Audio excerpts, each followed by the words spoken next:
Welcome to Sun Coaches Podcast, Season 9, and we're excited to be joined by ScoreboardFundraising.com as our title sponsor.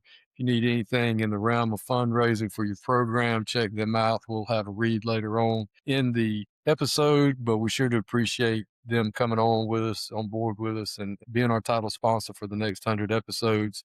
But today, I am joined by one of the finest men to ever grace the sidelines in the state of Georgia. He's also coached at the college level. He is now the head football coach at Hardin Valley Academy in Knoxville, Tennessee. Coach Tyler Wynn, thanks for being on with me. Hey, Chris, I really appreciate you having me. Well, Coach, I know just about everywhere you've been. I know that we'll talk about your college experience after you tell us where you grew up and where you went to high school. All right, so I'm originally from Lagrange, Georgia. Played ball at Troop High School for Bubba Jeter and then Tommy Walburn. Was fortunate enough to play for those two guys, built a lot of relationships there. My dad was a high school coach, so we floated around a little bit. I spent some time in Thomaston. My dad was at Upson Lee, and then he was at Stars Mill, so I went to middle school at Rising Star there, and then I finished out at high school at Troop. So you played for DT? Yeah, David Thrower. Coach Thrower, my freshman year of high school, my dad was driving up to Stars Mill every day. He was still coaching there. I had the choice of, you want to make the 45-minute trip with me every day, or you want to go to the school in town. And I said, I want to go to school in town. Well, they couldn't get weightlifting in my schedule. So it just worked out that my dad could drop me off at 6 a.m. and DT opened the door for me every day so that I could lift weights. So me and Coach Thrower go way back. A lot of AC/DC, some old Van Halen.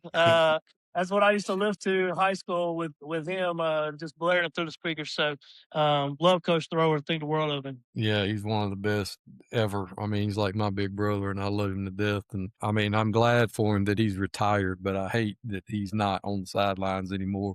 But he's helping on the Friday night call-in show, and he helps in Carrollton now with radio on Friday night. So he's still staying in the game, and he keeps up with everybody. So I know you went and played at Carson Newman. You played baseball and football, correct? I did, yeah. My dad had gone to Carson Newman, so it was kind of home away from home for me. So when the opportunity came, and they were one of the only places that was going to give me the opportunity to do both football and baseball, it kind of made my selection process pretty easy. I was very fortunate. Played for Coach Sparks, played for Coach Griff up there, and those two guys had a huge impact on me. To where I met my wife. A lot of the reason why we're back in Tennessee was Carson Newman. So, I mean, obviously you played multiple sports in high school. You played two major sports in college at Carson Newman, baseball and football. How was that splitting your time? I mean, you're a coach's kid. You're probably used to always being on the field or always doing something. What was it like to try to juggle, two major athletic programs? It wasn't easy. The best thing about it was the coaches there had an unbelievable relationship, and I had a good relationship with them too.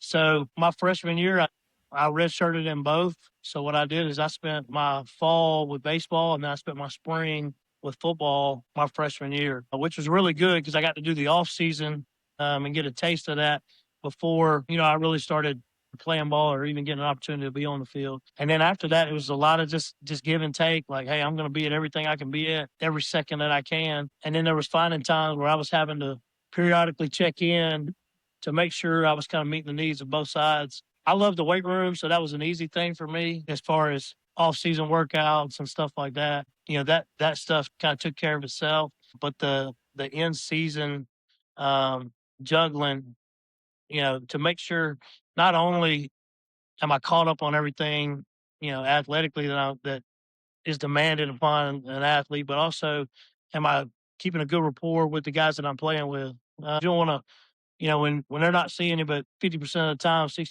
of the time, you can lose some of that. But I was very fortunate. Carson was a small place, great people. I had great teammates, great coaches. So it made that juggling act a little bit better. After my sophomore year, I had a knee injury. I went in to Coach Sparks, and I was like, look, where do you see me? What's the kind of the game plan for me moving forward? And we talked about it. I was going to see a lot of special teams time. I went up there to play quarterback, but I was a guy that could run down the field and hit people on kickoff or do something on special teams. And that's kind of where he saw me fitting. And I was like, look, I'm about to start 55 games for baseball in the spring. Do you think that's the best fit? And Coach Bartz told it to me straight. He was like, go. And I want you to do baseball, but we've got open door here. I still want you to be a part of things. So I made a transition later in my career when I was kind of forced to step away from football, and I finished out with baseball. But I maintained a really good relationship, had an opportunity to GA. I passed up on it to go back home and coach at my alma mater. Went back and coached at Troop with Coach Jeter. But I had good relationships with those guys, so it just made my whole college playing experience was a good one. I don't have any regrets. Well, as a coach's kid, apparently you didn't get the memo, or your dad didn't tell you. You know, most of the time they don't want us to go into education.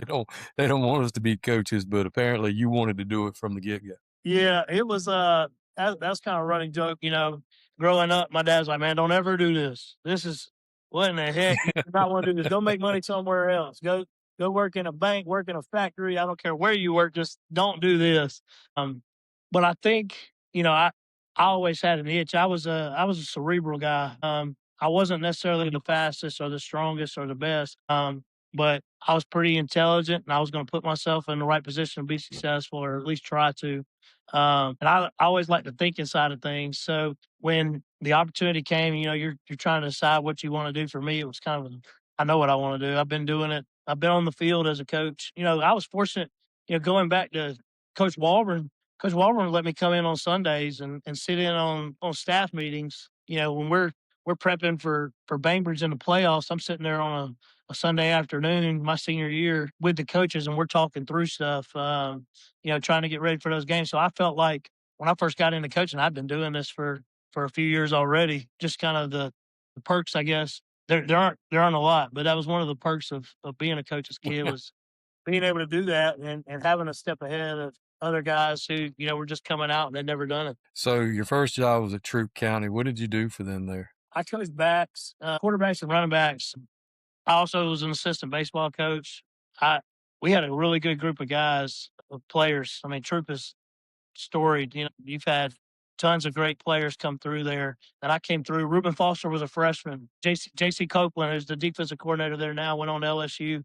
We about got in a huge argument in our staff meeting about, I think he's a fullback coach. I think that guy can play fullback. He was one of the best D linemen in the state at the time. He was able to step over and play some offense for us. But we just have really good players, and good players make you a pretty decent coach. So Troop was a special place just to get back. For me, I only spent 1 year there though. I think having gone to school there, played, and then coming back and coaching, I wanted to branch out and see new things and kind of grow myself as a coach. So my wife and I moved to Atlanta, the Woodstock area, when River Ridge High School was first opening, and helped get that program on its feet and get it going. But Troop's still an unbelievably special place. And Tanner's done a really good job with that program. They got things really rolling. So as a football, baseball guy, I got to tip my cap to him. He's done a great job in both of those programs. Yeah, I was about to say they're going to play for a while. It looks like in baseball season right now, and he's already won one with that. And I just can't imagine having to deal with being the head coach of both of those sports. I love baseball, and I was a baseball kid, but I can't imagine being the head football coach and being the head baseball coach. It's somewhere as tradition rich as Troop is in both sports, and really in all sports, but in those two in particular. So you go to River Ridge. What was your position at River Ridge? So I coached quarterbacks my first year. And after my first year, I transitioned into the coordinating position on offense. I had cut my teeth playing the wing tee, running the option. That's the same thing we were doing there. And so I took over as a coordinator, play caller. But I was still coaching quarterbacks. I did that for 5 years. And then when Coach Brought stepped aside, I was 26 years old. Head coaching job was open. I know, not probably. I definitely wasn't ready for it. I don't know if you ever really are. But it was one of those times for me where I'm looking at it like, they're going to bring a new guy in, and I'm going to go right back to the bottom. And I don't know who it's going to be. I don't know how it's going to fit. I love this area, love where we're at. If I want a head coaching job, I probably need to go for it. So threw my name in the hat. For what it's worth, got the position. got things going a little bit. And, you know, we went 1-9 that first year, knew it was going to be tough. We transitioned, we went 3-7, then we're 4-6. We're moving the ball, and then we just ran on a really bad year against some really good people. Went 1-9. End of the season comes, you know what that means. Have a little sit down meeting, and you're reevaluating what life looks like. And for me, I was fortunate it happened early, right? So you get your head coaching job when you're 26. So I'm 30 the first time I get fired, or first time I get asked to, hey man, let's look at things. And my dad always said, there's two types of coaches that have been fired, and those coaches who haven't been fired, and the guy who haven't been fired yet. So you're waiting for it.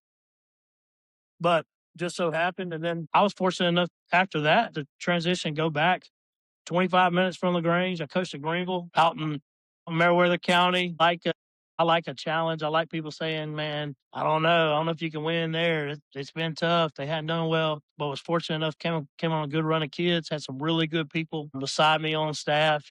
I got Coach Baldwin come back, run the defense. He had retired, and I it's one of those, call him up and Coach Baldwin, I need to sit down with you. And that turns into he's calling the defense, and I'm really leaning on him pretty heavy. And he did a great job for me getting that thing going, and we kind of snowballed it. After 3 years, we had done pretty well. I honestly felt like we had taken it about as far as it would go. And that was on to the next one.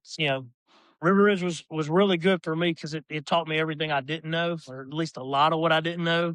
And it happened early. So fortunate to do that. And then Greenville's a special place just because we had really good kids. And I think a lot of people had kind of turned their eye away from it and didn't think we could do anything. And we ended up surprising some folks. So that was a good spot. So after Greenville, is that when you went and coached at college level? I did. So Diallo had recruited some guys from me at River Ridge, and then he had done the same at Greenville. I knew Diallo he's from LaGrange originally. So just I knew him, and he had recruited guys from me. And at the end of the season, I was like, man, I don't know how much farther I can take this. And one thing led to another. He gives me a call. He's got the head coaching job down at Warner, and he was very blunt with it. Hey, this is going to be a turnaround. This is very similar to the situations you've been in. And I love that. I really do. Like, there's nothing that kind of gets my juices going and makes me want to get up and go to work than somebody saying, you can't do it there. So I jumped on. I told him from the beginning, hey, I don't know anything about this college game, what it's going to look like, what it's going to do for my family. I'll guarantee you 1 year, and I'll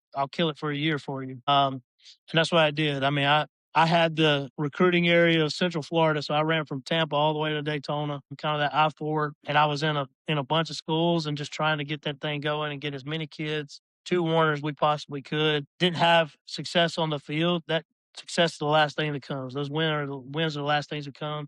So we were just trying to get the right people in, but helped him get that going. And then I met with him at the end of the year, and I was like, look, I'm spending a lot of time away, and I got 3 little ones that I want to be a part of everything that I do. I got a wife who's super supportive of me coaching. She wants to be there every chance she can. And it just wasn't at that level. It just wasn't the best fit for me. So I made the jump, went back to Valdosta, coached with Felton for a year. And then when this job opened at Hardin Valley, my mother-in-law actually is the one who was like, hey, have you ever given any thought to coming to Knoxville? And I was like, I don't know. I don't even know anything out there. It just so happened I called a few guys up here, and I got a call back, and people were like, man, I don't know if you can win there. And when they said that, I was like, all right, I'm in. Okay, if you don't think we can do it, that's what I want. Like, I love that challenge. So I jumped in here 2 years ago. First year was just like all first years are. It was bad. We 1-9. This past year, we went 5-5. Won the first 2 region games here in 6 years. The first time we've been 500 since 2018. A lot of big things kind of getting things going in the right directions. Hardin Valley is a great place, really good school. We got a really supportive community and a lot of kids who are extremely hungry. They wanted to be coached, and it's been very inviting. So it's been a really good spot for us. We feel really good going into next year. Still got leaps and bounds to go, but proud of the progress we've made. Yeah, the jump from 1-9 to 5-5 is astronomical, and you ended the season on a 2-game winning streak, so you got that positive momentum carrying you over into the off season. So that's awesome. And so, what size of school is the school you're at now? So we're 6A. We got 2,000 plus kids in the building. Even though we got academy in our name, we're a public school. The reason they call it academy because we have different academies that kids can, or pathways that kids can choose. We got a business and law. We got exercise science, health science. We've got just different academies that kids can fall in as they're pursuing their high school degree and trying to further their education, pushing it towards college prep where they want to fit. Really, I mean, we got I think 2,100 kids, so we're one of the, if not the biggest, we're one of the biggest schools in Knoxville. That's a pile of youngins. I mean, that's Oh more yeah, like the River Ridge numbers, you get in Valdosta and places like that. Now, Greenville, however, is where you're gonna cut your teeth because you're gonna have about 30 kids on the team, maybe 40 if you got a lot of them come out. You got them playing all ways, not both ways. They're playing yep, yep, everywhere. It's a smaller single A school, and as a coach's kid, I mean, you've been around it, so you kind of know what you're getting into with that. But now that you're at a bigger place, numbers are probably, more what you're used to. You spent that year in Valdosta, and I know y'all get after it down there because our head coach Philip Brown was down there, and such a good dude. And I've heard about how you guys work down there, and you kind of have to. I mean, there's no. I mean, number one is Valdosta. Number two, you're in a league where there are no nights off, and yep. everybody's coming for them. So the opportunity to get back up to Tennessee around family, that had to be pretty awesome to get for the grandparents to be near them grandbabies, and I bet they love that. Absolutely. So my wife, she's worked. My father-in-law has a company out of Knoxville. My wife has a sister company off of his company, but she's worked online for them for the past 10 years. Being able to be here where she can, we're literally 1 mile from their office, so she can go in, be in the office, and I can call her and say, "Hey, bring me Chick-fil-A and let's have lunch together." We see each other all the time, and she's super involved. I mean, she runs our food pantry. She runs our she's our volunteer coordinator, and she does a lot of different things that takes stuff off my plate. Even though she's handling 100 other things. She's also the most supportive. But I think also being in Knoxville, being close to mom and dad, that helps her all the more to want to do it. So, it's been a really good thing for our family. That's awesome. Hey, coaches, if your team needs to raise money, check out Scoreboard Fundraising. In the past year, they've helped more than 1,000 teams across the Southeast run simple, effective fundraisers from popcorn to online donations. Call Mike James at 770-680-3424 or visit scoreboardfundraising.com. A lot of teams I know are using these guys. Most of them are old coaches. They get it. They understand what we deal with. So if you're trying to raise money for your program, look no further than scoreboardfundraising.com. Give Mike James a call at 770-680-3424, and they will get you set up.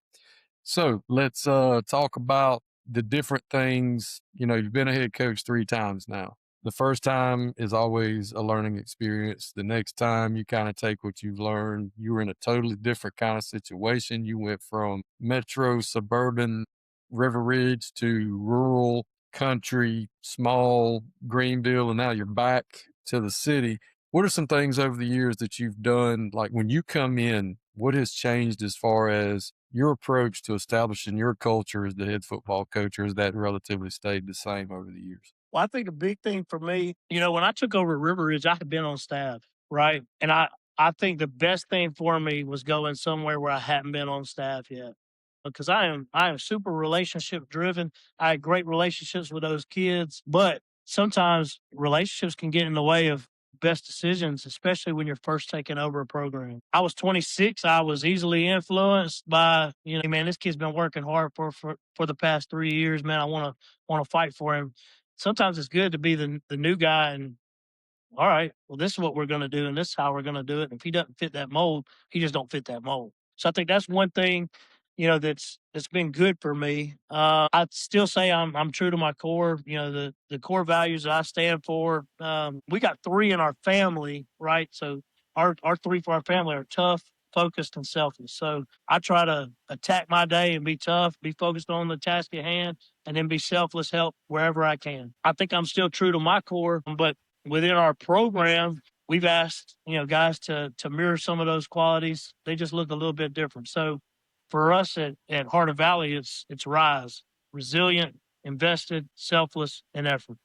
So I've been able to really focus my attention. I think early in my career, I was so focused on outcomes and I was rewarding of outcomes. And that's something that changed probably when I was at Greenville, more so than anything. Is I said, you know what? I don't care if he's the fastest guy. I don't care if he can jump higher than everybody else. I'm going to reward the guys who are buying into the core values that we believe in and what we're going to stand for. And those are the guys I'm going to reward. And in doing that, I won more of that locker room. I won more of those kids. And that's something that I said, man, it don't matter where I go.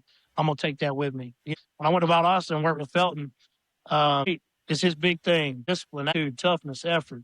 And I told we were having a staff meeting. I said we got to reward the guys who were disciplined, had the right attitude, who were tough and giving great effort. And we're doing the same thing here. So I think as coaches, we so many times get lost in who's making the play, who's doing this, who's doing that. And you lose sight of what your core values are. And when you get away from those core values is when you create a little bit of distrust in the locker room. Kids go, man, why am I doing this every day if he's the one, getting all the glory? So for me now, and then we did the same thing when I was at Greenville. You score a touchdown, that's cool, man. Pat on the back. All right. But you show our core values, I'm gonna put a helmet sticker on the back of your helmet. I'm gonna celebrate you. You're the guy that I'm gonna talk about when I get in front of somebody. I'm gonna talk about the guy who is resilient, the guy who's invested, the guy who's selfless, the guy who gives great effort. And you making the plays, cool. That's all good and great. But the end game, my goal when they leave our program is to make better men, right? So we want to win as many games as we can on the way there, but I'm going to focus my attention on the four things that we stand for. And I think doing that has been one of the biggest changes probably for me. Also, I think with time you learn to separate. And what I mean by that is I have worked with guys for 5 years before I took the head coaching job there at River Ridge. So there were some things that there was a standard before, and it wasn't the same as the standard when I became the head coach. And I had worked with them so long, I was really good buddies with them, and we might not meet that standard. And I wasn't at a place where I was going to be like, no, this is what we stand for. But, with experience comes I guess the accountability piece. As a coach, you get a little bit better as a head coach of holding coaches accountable to, this is what we said we're going to build this program on, live and die by. And we ain't meeting the standard there. And I've been very, very fortunate to surround myself with really good people. All right. So, like I said, at Greenville, I had Coach Walber. Also had John Sanders. John Sanders, and that guy flies under the radar, does a tremendous job. He's helping Coach Holmes over at Pike now get that thing right. I had Chip Siegel, who, if you know anything about Chip, Chip's a phenomenal coach too. Did a really good job for me at Greenville. Here, I've been able to get two guys I coached college ball with on staff. Travis Mazingo just joined us. Mo was up at Sequoia years ago and then was at Mount Perrin, and then he was at CAK here in Knoxville. So I just got him on staff, and I think having those guys around you who've had experience, who can also check you, right? As a head coach, you need somebody in the room who's not going to say yes all the time and yes, sir, I'm right there with you. It's Coach, why are we doing this? This isn't in line with what we stand for. Let's fix it. And I need that just as much as anybody. So I've been better about the guys I surround myself with, and that's not a knock to anybody I coached with before. It's just I think over time, you find those guys who can come in and kind of be that plug for you that you need to make yourself a better coach. Well, you learn to delegate more the older you get and the more experience you've had as a head coach, because when you're young, you're going to be a populist head coach, and being a populist doesn't work because you can't satisfy everybody. And, somebody's going to get butt hurt because you're still their buddy. You still love them to death, but if they're not getting a job done, they're not getting a job done. It ain't nothing personal. It's just business, baby. And and Yep. when you're young, sometimes you have a hard time separating those things, and you have a hard time separating it with coaches as well. I mean, I know I fall short all the time because I'm old. My health is not very good. And there's a lot of times where I know Coach Brown's like, man, why did I hire this guy? I mean, I'll miss a practice. I'll wake up and I can't go. I mean, we practice at 6 o'clock in the morning and I may have something going on health wise. And I'm texting at like 4:30 going, hey man, I'm out today. And he's like, out? What do you mean out? And there was a time in my career where I would have been like, out? What do you mean? You don't miss practice? Are you kidding me? But as I've gotten older, there's just some things I can't do. So thankfully, Philip is the most laid back. He's just a good human. Yep. He's like, hey man, just get here when you can, or make sure you take care of yourself, whatever. But I mean, to me, that's part of your growth as a head coach because it's hard, when you're a younger guy, and it's hard because a lot of times when you're young, when you're 26 years old and you're the head football coach, odds are you're still the youngest coach on the staff. Yeah. So you got older guys that you're having to say, hey man, how about let's get this done for me? I sure would appreciate it. I mean, you got to figure out how to approach it and how to, and I don't have the people skills to do with it because I'm like, do this or go somewhere else. I mean, I don't have my dad was real good about saying, hey, buddy, how about cutting the grass for me today? He wasn't really asking, but the way he presented it, it made you feel like you were helping him out. And that's just something I never got from him. I'm more like my mama. I'm like, look, man, let's get this done. If we don't get it done, I'm gonna find somebody that's gonna get it done. I don't really have time to deal with this. I got other things I need to deal with. And I kind of approach my position group the same way. We don't need to have a discussion. I don't need to. I mean, I coach offensive line now. I don't care that block guy. That's what I need you to do. I don't need any discussion. I don't need any what you think. I don't need any, you feel with your hands. I don't care. I'm still coaching like it's circus 1985. And none of that stuff matters to me. Now off the field, hey man, I want to know, let me know what's going on, or if you got something going on at home, or you need some help with something. But when we're between the lines, nobody cares. It's a result driven business, and that's just the way it is. So anyway, that's my rant. I try not to do that and let y'all talk. That's my bad. So you go in and you talked about establishing a staff and getting your people around you. What's probably the next thing that you think has to be done when you approach a new head coaching situation? Weight room. Weight room. It's always weight room. I mean, for me, it just always is like the weight room. Whether and it's not a knock on guys before. It's just that's the one thing that can slip, and I think it's the easiest thing when it's announced that hey, Coach Wynn's not going to be here anymore. It's the first thing that goes right. Like, all right, them kids are okay, cool. Ain't nobody gonna be over my shoulder and jumping my stuff about lifting. Cool, man. Thank God. Right. But it's the number one piece that you need when you come in is this how we're going to do things in the weight room. And it establishes that discipline of this is how we do things. This is who we are as a culture. And then you gotta get people on board and you got to do it early. Right. I was very fortunate here at Hardin Valley, of coming in and I had a parent meeting and kind of laid it out there like, look, this is what we're going to do. If you don't want to do it, there's 100,000 people transferring every day. Go somewhere else. Cool. But if you're going to be here, we're going to be about work. We're going to show up before school. We're going to lift weights. And it's not a sometime thing. It's an all the time thing. And I had a group of kids who were extremely hungry for that. And they jumped in and they've been busting their tail competing in that weight room. Cause I think if you can win in there, we talk about it all the time. We have a victory bell. Our victory bell ain't on the field. It's in the weight room. So anytime we're breaking a new record, we're knocking numbers out, we're ringing that victory bell. And those are wins in that room. And those will translate outside of it. So I think, the weight room and getting that established of how you're going to do things is a big piece as far as first steps, kind of setting that new expectation, that new standard. And that's an easy place to do it. Not an easy place to do it, but that's one place where it shows up almost immediately. Well, there ain't no doubt. Well, how do y'all do spring, or can you do spring in Tennessee? How do your rules go? How do you approach spring? Do y'all have spring practice? I mean, how do you attack that as a head coach? Yeah, you get 12 days. First 2 days are helmets only, and then you get 12 within 15. So for us, we'll do 4 days the first week, 4 days the second week, and then for the third, and we'll scrimmage on that fourth day. So we actually scrimmage Walker Valley. Drew Akins, I played college ball with him up at Carson Newman. He's done a really good job down at Walker Valley. He's got a good program, and will be a good test for us to kind of see where we're at. And I know he'll knock some holes in what we're trying to do, and we'll get to see a true test of, hey, these are things we got to clean up. These are things we got to fix moving forward. But we'll play them May 14th. So we start on the 27th, I believe it is, of April. We got that last week for 4 days and 4, 4, and 4, and play on that last one. I think I've got some guys. I got a bunch of track kids that are running. I got a baseball kid that won't be there. So spring practice, this will probably be the first year where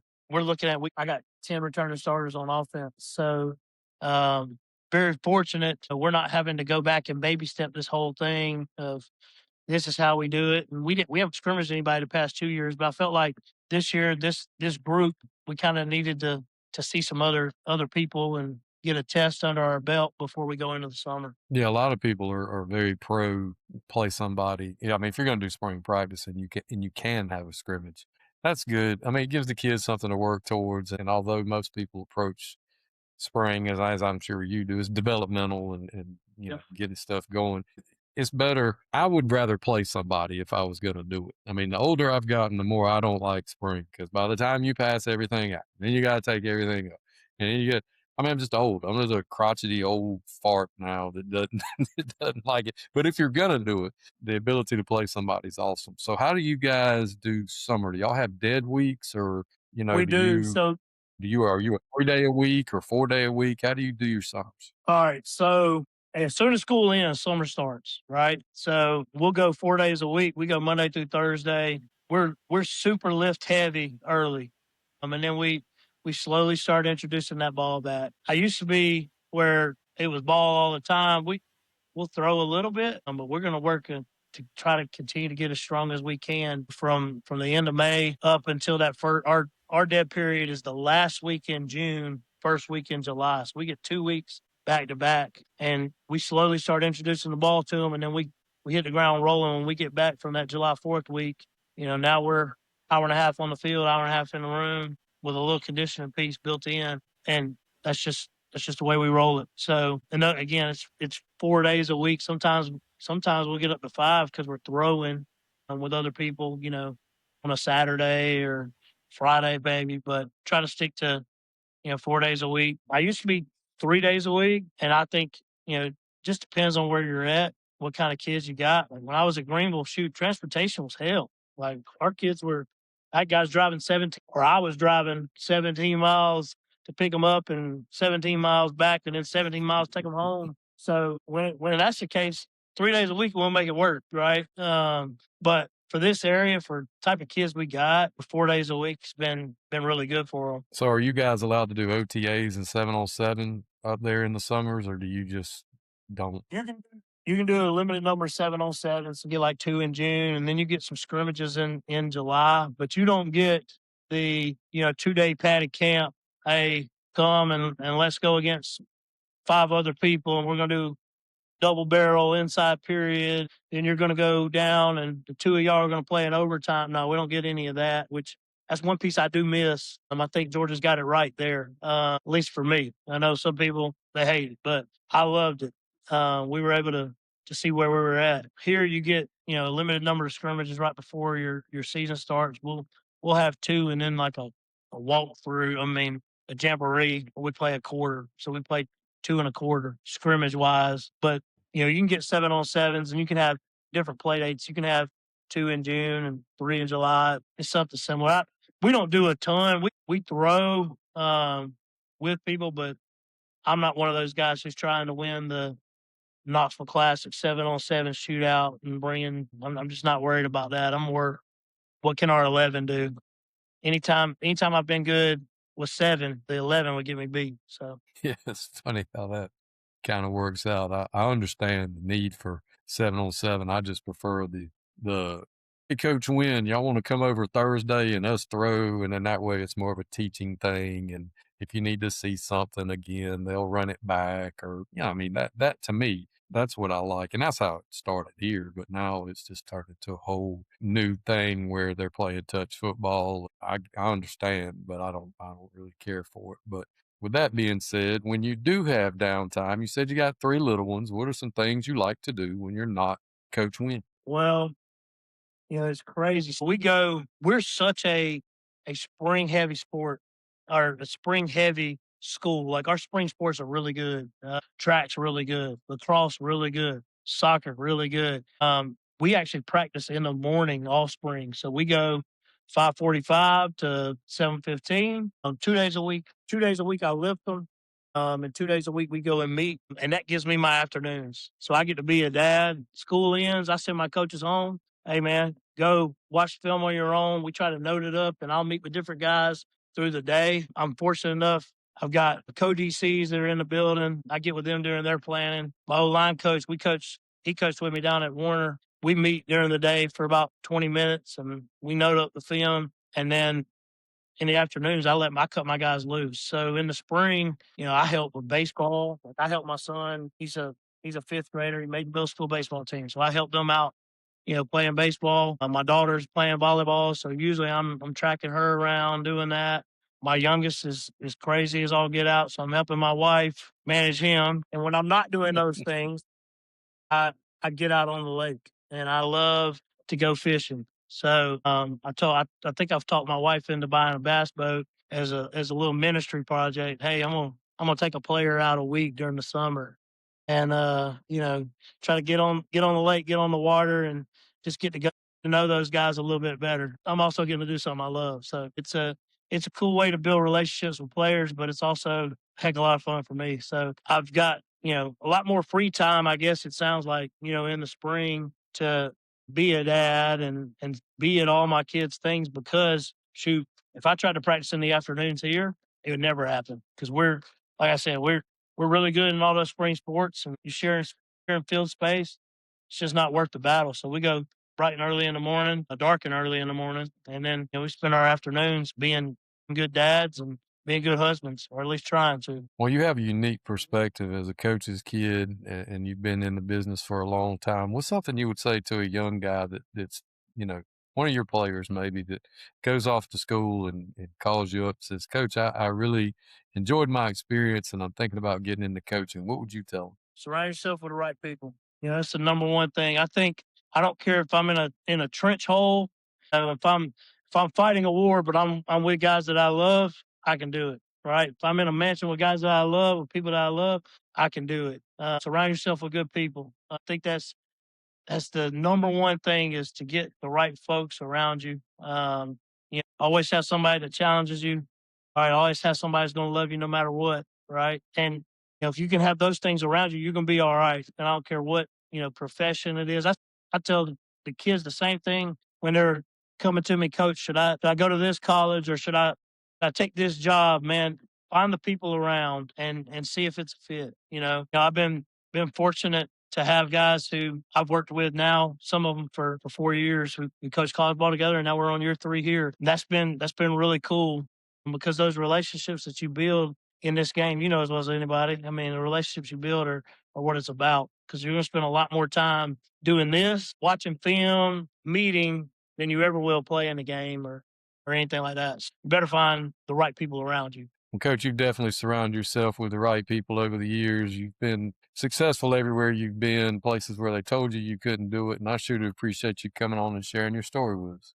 Man, I appreciate it. This is a calling. I love doing this. My dad made a huge impact on a lot of guys for years, and I just want to carry on a little piece of that. I've had coaches speak into my life and play a huge role in what I do, and I hope I can make those guys who coach me proud. And I just love the kids, so that's why I do it. Well, Coach, I'm glad you're still pouring into them and nothing but the best for this coming season. Thank you, brother. I appreciate you.